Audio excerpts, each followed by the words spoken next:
For क्या है, for constant head permeability test internal diameter of permeameter is 7.5 centimeter, means small d or capital D, whatever you is your choice you can take.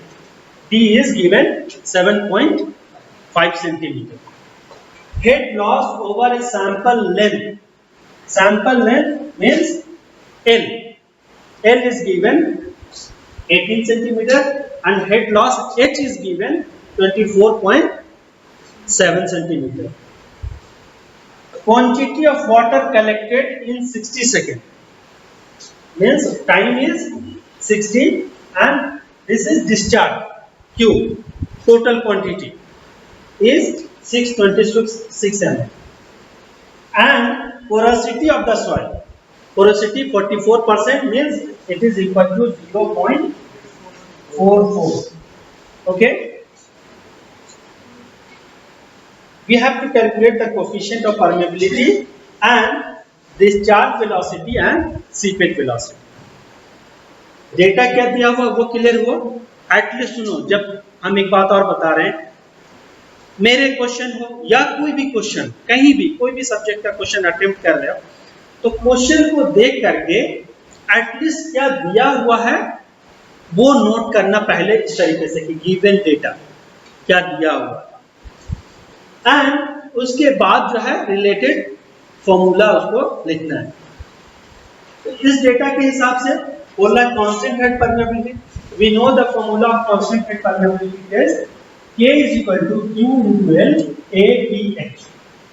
Just simply यहाँ पे तुमने देखा ही सब कुछ, Q की value 626. See, all the data are in centimeter, but here is ml. ml क्या? ml volume.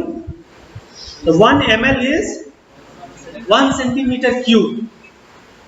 Actually it is 626 centimeter cube.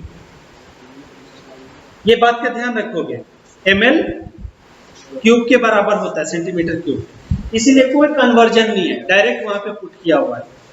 लेकिन कभी ऐसा हो कि कुछ मीटर यूनिट अलग अलग हो तो तुम्हें क्या करना पड़ेगा, उसके यूनिट्स को एक ही रखना पड़ेगा. सेंटीमीटर है सेंटीमीटर, मिलीमीटर है तो मिलीमीटर, है ना. लेकिन यहाँ पे ये मिलीलीटर है, ध्यान रखना है, वॉल्यूम है ये, मिलीलीटर नॉट मिलीमीटर. तो ये जब पुट करोगे तो क्या हो, 626 into 18 पूरे निकल के क्या आ रहे हैं, permeability H equal to 1.72 into 10 to power -1 centimetre पर सेकेंड. अच्छा, ये 10 to power -1 क्यों लिखा? ये लिखने का परमेबिलिटी का तरीका, हम लोग ऐसा भी लिख सकते थे 0.172 सेंटीमीटर पर सेकेंड, ऐसा भी लिखेंगे, कोई प्रॉब्लम नहीं है. लेकिन नॉर्मली ये तो बहुत ही हाई परमेबिलिटी है, बहुत दफा हुआ 10 to power -5, 10 to power -6, 10 to power, तो ये लिखने का तरीका है. अगर किसी ने लिख दिया 0.172 सेंटीमीटर, वो भी सही किया है, ठीक है. And discharge velocity G is equal to K into I, हमने डार्सीज लॉ में देखा था, पढ़ा, V is equal to K into I. K की वैल्यू अभी जस्ट निकाला हम लोगों ने 1.72 into 10 to power -1, and I is nothing but hydraulic gradient, that is equal to head loss divided by length of the sample, H by L, तो 24. ऐसा करके हमने क्या देखा, 2.36 into 10 to power -1 सेंटीमीटर पर second. Seepage velocity is equal to discharge velocity divided by porosity. ठीक है, बस सिंपली इसका फॉर्मूला रखोगे तो 5.36 into 10 to power -1.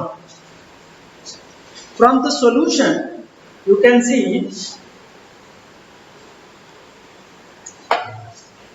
discharge velocity is less than the seepage velocity.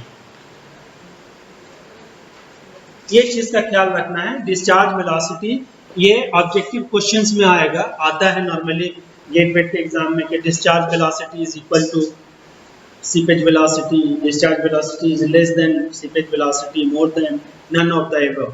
तो डिस्चार्ज वेलोसिटी, अब हम उसमें अब डिटेल में नहीं जा रहे, चूंकि ऑलरेडी पढ़ा है कि डिस्चार्ज वेलोसिटी होता क्या है, सीपेज वेलोसिटी क्या होता है। जो लोग अटेंड किए हैं तो ठीक है, नहीं तो वो आपको नोट्स उसका ग्रुप में होगा अवेलेबल। तो ये चीज का तो बहुत ही सिंपल इसका सोल्यूशन